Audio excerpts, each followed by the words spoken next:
Sejarah ketika saya menginjak ke kota Jakarta atau DKI ini adalah terus terang bahwa saya salah satu anak negara.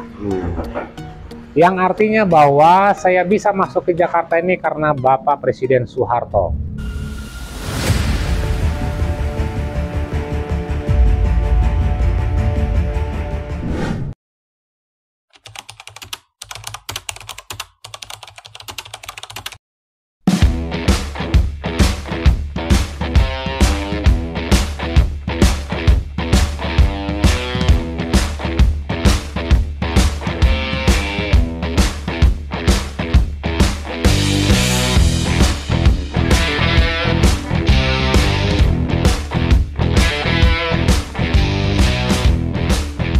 OSIS dulu.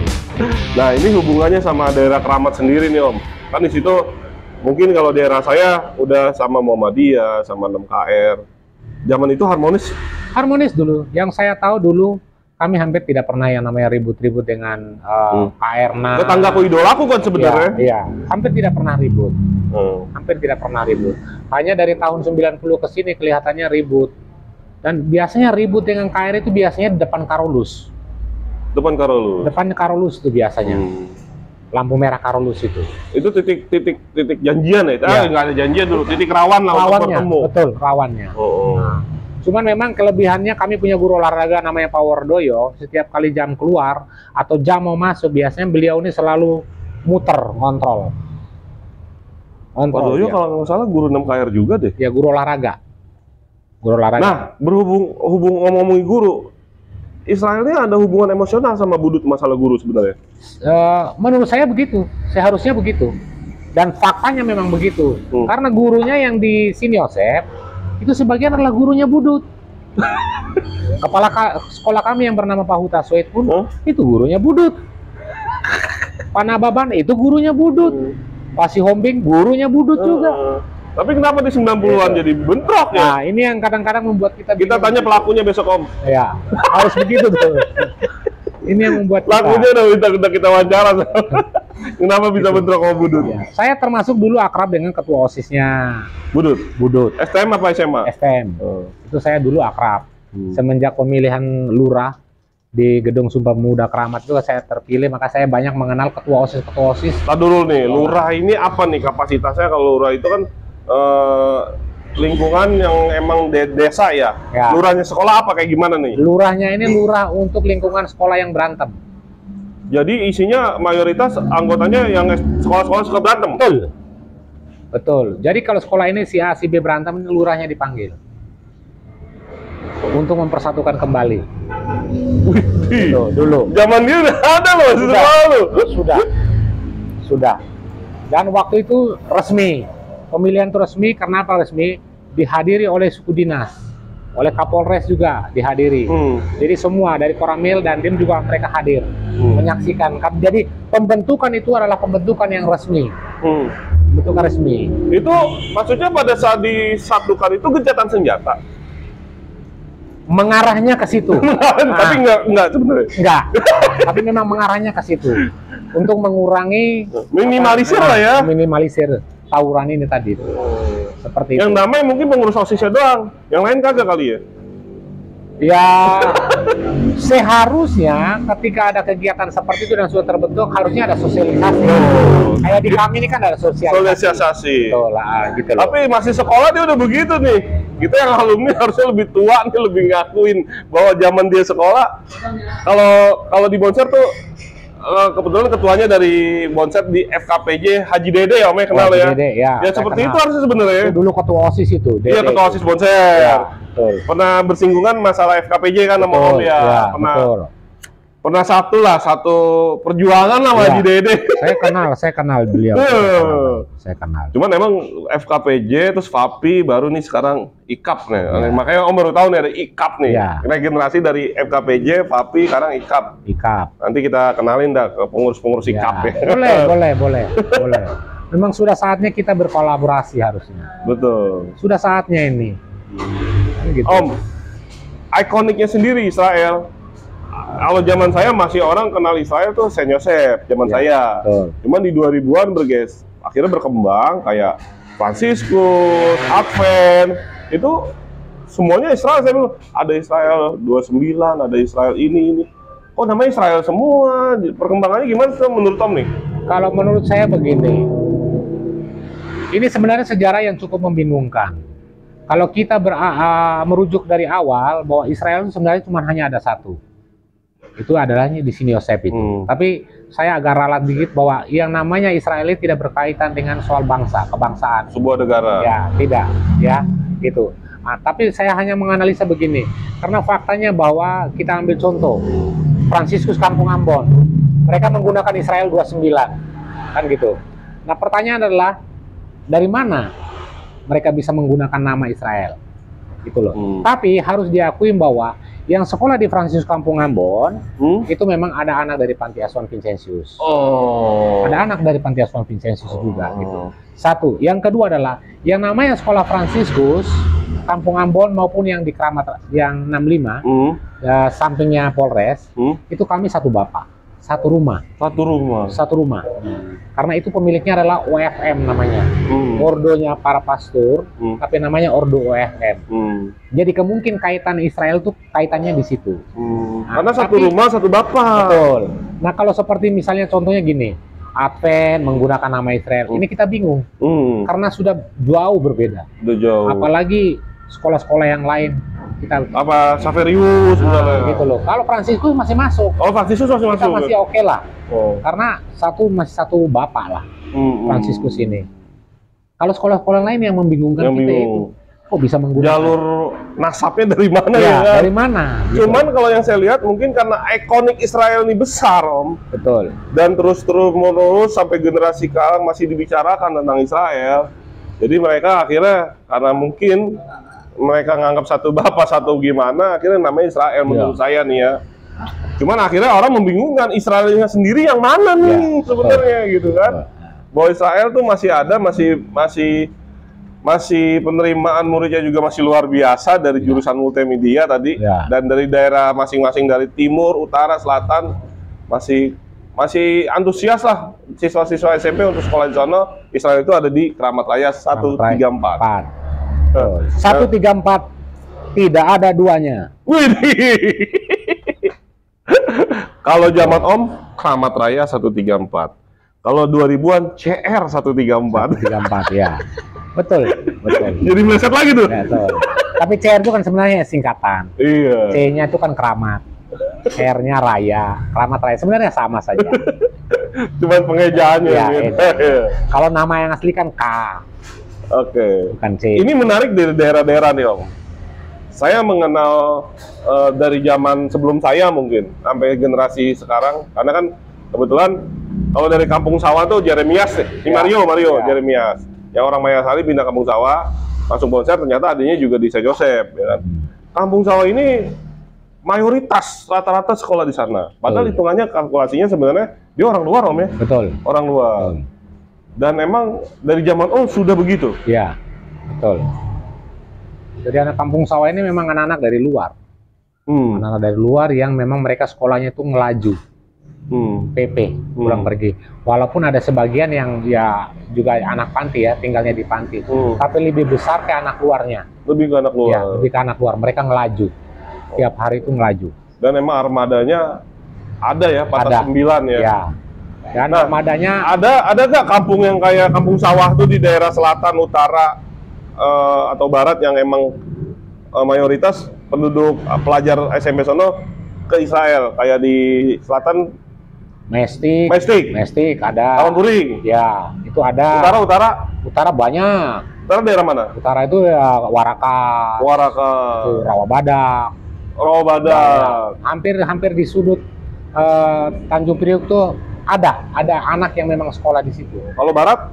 Barat juga ada. Barat itu Jelambar, Rogol itu ada yang sekolah di situ. Apalagi anak luar, Kedoya juga ada. Sekolah di situ. Gila. Jauh. Sentral sih karena pusat Jakarta ya kan. Kalau Bekasi mungkin di zaman-zamannya Koko kali ya. Zaman-zaman gua Koko Israel masih dikit hitungannya. Ya. Zamannya Koko kayak Bekasi itu paling, kalau di zaman saya paling sedikit. Bekasi. Ya, paling sedikit. Paling sedikit. Yang paling banyak itu memang itu yang saya bilang, siswa itu yang terbesar, penyumbang siswa terbesar adalah Kampung Sawah. Lalu Cipayung, Priuk. Cipayung, Siswa. Priuk. Ya, itu siswa paling banyak.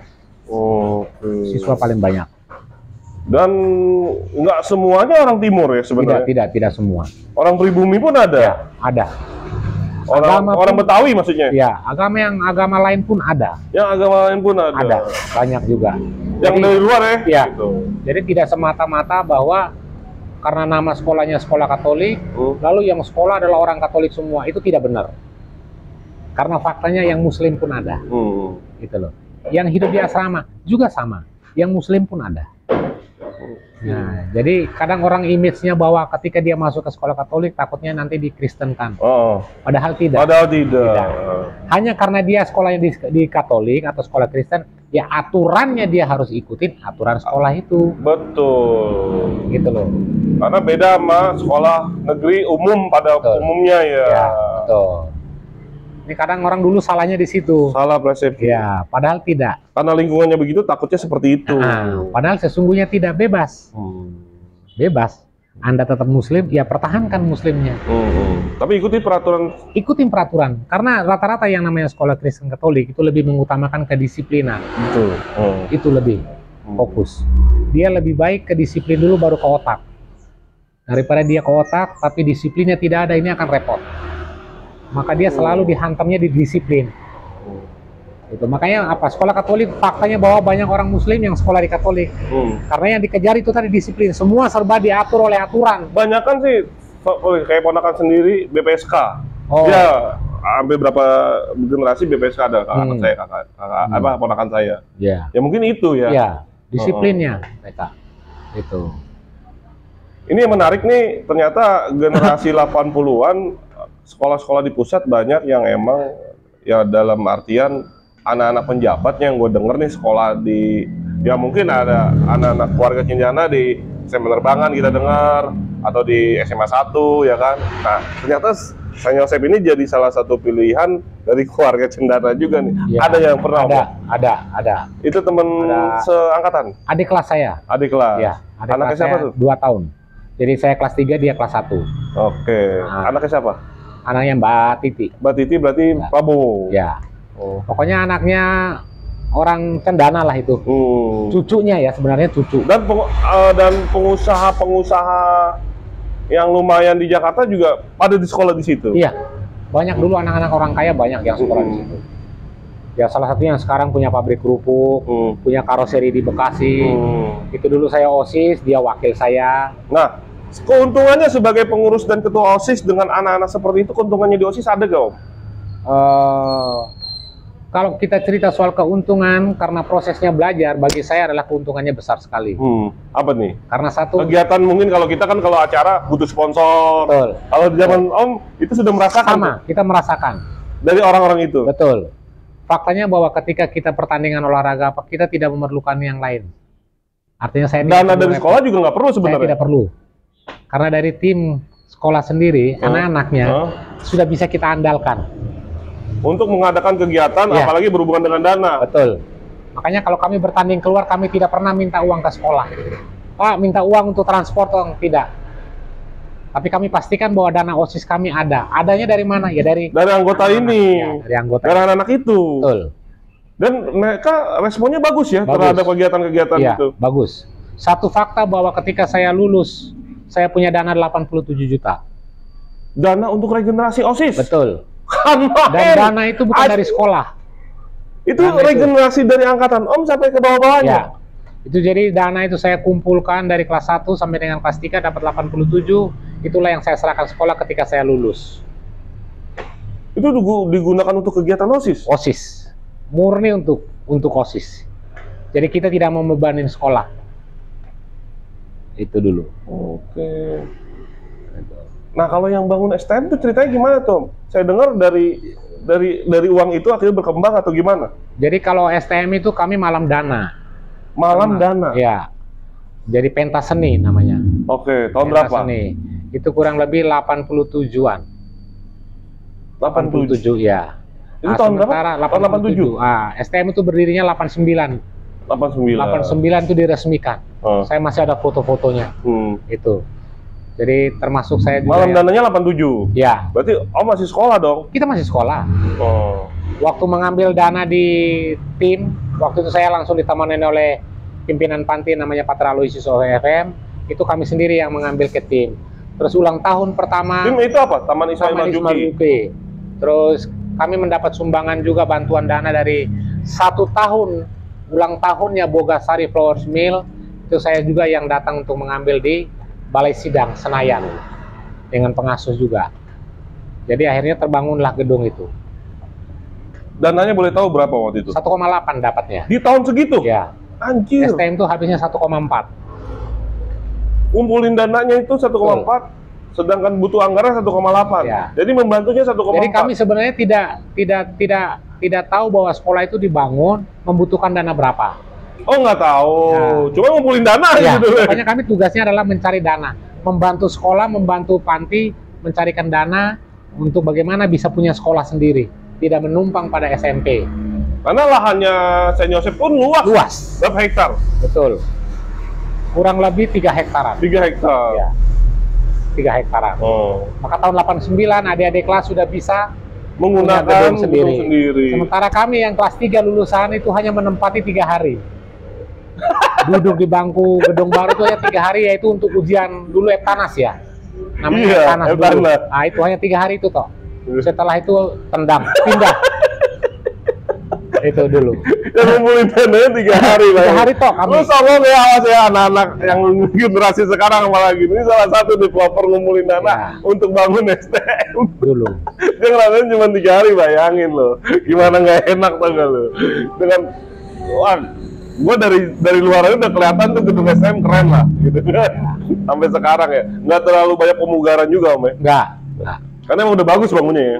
Ya kan. Tapi kalau gedung itu memang kami bangun dari nol ya. Panti bangun dari nol. Artinya cuma bermodalkan tanah. Memang bangunnya dari nol, bukan renovasi atau apa, dari nol. Nah, hanya yang tidak dirubah itu adalah ruang bengkel. Oh, bengkel. Bengkel untuk praktek bubut, dan itu tidak dirubah. Sampai detik ini juga masih sama. Jadi yang baru adalah gedungnya toh. Gedung sekolah yang sekarang ini. Itu murni pure baru. Gitu. Salut lah, buat angkatan 80 lah. Gitu. Jasanya luar biasa di sini. Dan itu akhirnya dinikmati lah sama generasi Ya, sekarang. betul. Nah, sekarang kita ngomong ikatan alumni, Om. Ikatan Ya. alumni. Om pernah jadi ketua ikatan alumni? Belum. Belum pernah. Jangan, udah regenerasinya udah harus Ya. ada yang lain nih. Hanya Jadi memang- penasehat aja lah ya. Ya, hanya kami punya forum memang. Ya, Di bisa alumni. diceritain nih. Di alumni kami ini secara keseluruhan itu ada satu forum namanya. Satu forum ini yang tergabung di dalam forum ini dari angkatan pertama sampai angkatan yang sekarang. Angkatan pertama terakhir. berarti 75. Ya, itu sampai sekarang. Jadi semua terdaftar di situ.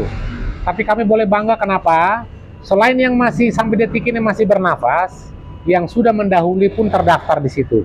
Jadi kami tahu berapa sih sebenarnya yang sudah meninggal ini alumni. Kami tahu lulusannya tahun berapa, angkatannya siapa, kami tahu. Karena di situ terdaftar semua lengkap. Database-nya lengkap. Lengkap, database-nya lengkap. Dan sudah berbadan hukum. Sudah. Kami Dari resmi. tahun Kurang lebih 2017-an. 2017. 2017-an. Gila, Kurang udah lebih ya. tahun berbadan hukum. Ya. Dan ketua kami adalah namanya Widiarta. Ya, Widiarta. Yang ketua sekarang. Ya. Apa ketuanya belum ganti-ganti dia? Belum ganti. Belum ganti. Karena ketika kami sebenarnya seharusnya kan masanya 3 tahun. Kami terbentur dengan COVID kemarin. COVID. Jadi kalau cerita mengenai masa jabatan, semestinya kami udah habis. Sudah harus pemilihan. Cuma ini belum terlaksana karena memang waktu. Waktu ya. Ya, sudah waktu aja. Kalau bisa Wadi.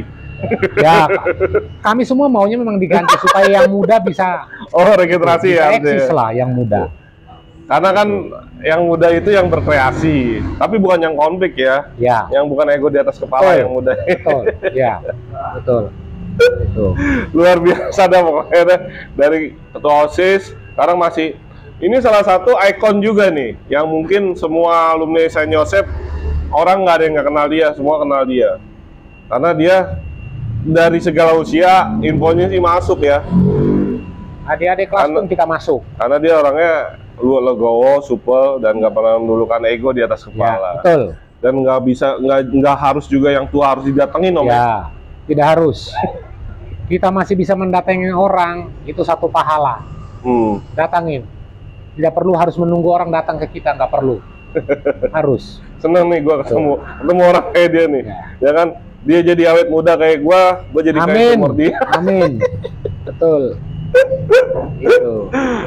Ya, Om, harapannya nih Om, buat Om punya cita-cita gak yang mungkin dulu aktif di FKPJ atau aktif dengan berurusan dengan dunia luar, dunia STM ya kan?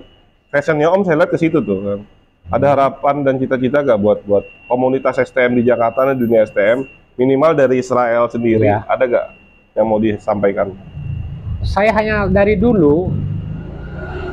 sejak sekolah dulu karena pernah mengalami masa-masa pahit ya, masa-masa kenakalan remaja, saya hanya punya satu impian toh sampai detik ini. Impian saya adalah bagaimana caranya supaya mempersatukan seluruh sekolah STM, minimal STM dulu ya. Saya tidak bicara SMA, minimal STM dulu, CDKI. Kenapa saya bilang STM? Karena biasanya orang image-nya bahwa yang berantem itu pasti anak STM. Artinya STM ini di matanya masyarakat umum adalah jelek. Nah, harapan saya dari dulu adalah bagaimana caranya supaya STM DKI ini bisa berkumpul jadi satu, lalu berkolaborasi, menciptakan sesuatu yang bisa memberikan contoh untuk adik-adik kelas. Jadi bukan cerita lagi soal tawuran, siapa yang jago, siapa yang hebat, bukan itu lagi. Tapi kita bercerita tentang bagaimana kita bersaing dalam hal pendidikan dan hal yang baik. Ini harapan saya. Dari dulu cuman itu, tidak muluk-muluk. Oke, berarti disambut yang mau IKAP ya, salah satu dari alumni Saint Joseph era 80-an. Kebetulan di IKAP ada alumni 80-an ada beberapa.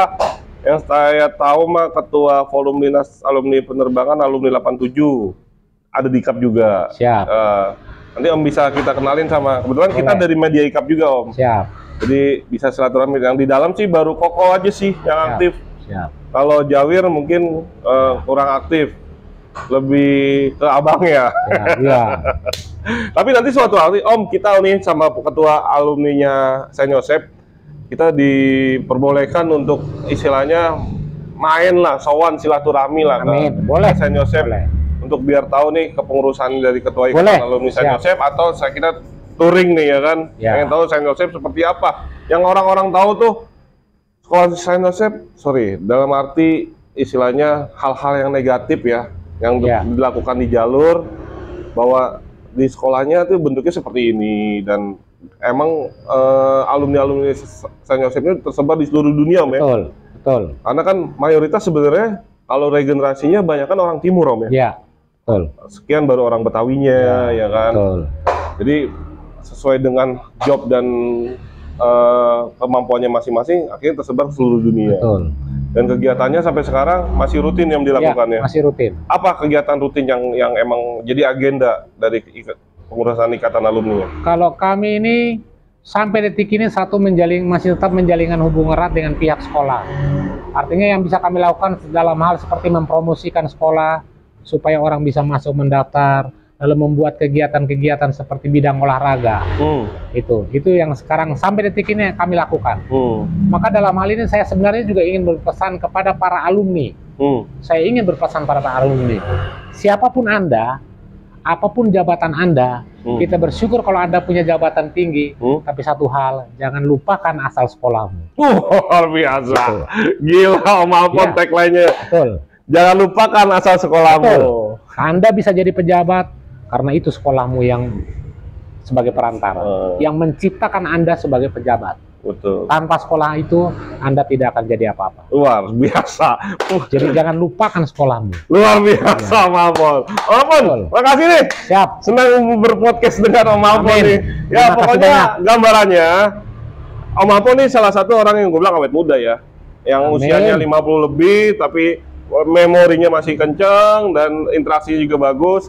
Ya siapapun itu dari sekolahan manapun, dari alumni khususnya di Jakarta ya, nanti kita bergeser ke Jabodetabek yang lain, yang mau menceritakan sejarah, meluruskan sejarah, atau menceritakan tentang sejarah basis, sejarah sekolah, langsung bisa kontak admin Bonser Channel ke IG-nya, atau langsungin Japri ke gua, WA gua, nanti gua kasih ke link yang di bawah. Dan kita satu-satunya yang emang ingin semua, salah satunya yang ingin semua komunitas STM se-Jakarta khususnya atau se-Jabodetabek kita bersilaturahmi lewat konten sejarah ini. Dan dengan Om Alfon akhirnya gue ketemu yang sebelumnya hanya namanya doang, ya kan. Terima kasih Koko sama Jawir dari SJOC, dan kita harapkan channel SJOC pun aktif kembali ya Om. Amin.